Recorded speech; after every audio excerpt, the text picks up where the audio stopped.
చూసి వదిలేస్తున్నారు. వీళ్ళు ఇప్పుడు వాళ్ళని కూడా బెదరేస్తున్నారు, లేకపోతే రెచ్చగొడుతున్నారండి. బీజేపీ వాళ్ళ మీద కూడా విపరీతమైన ప్రెషర్ చేస్తున్నారు. మీరు చేసేయండి ఏదో ఒకటి అని చెప్పేసి.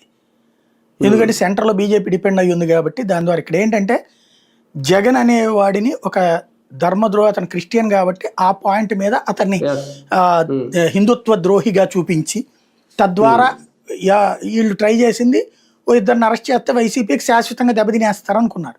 తీరా చూస్తే ఆ సిట్ ఏమో అధికారుల వరకు పరిమితమైంది, అసలు అది లేదని చెప్పింది. దాంతో డిఫెన్స్లో పడిపోయారు. దానికి తోడు అఫెన్స్లో జగన్ వచ్చి క్షమాపణ చెప్పండి అనేటప్పటికి సమస్య అయింది. దాన్ని కవర్ చేయడానికి వీళ్ళు హోర్డింగ్లు అయ్యేసారు. దాని మీద నంబటి రాంబాబు లాంటి వాళ్ళు మాట్లాడితే కొట్టడం జరిగిపోయింది.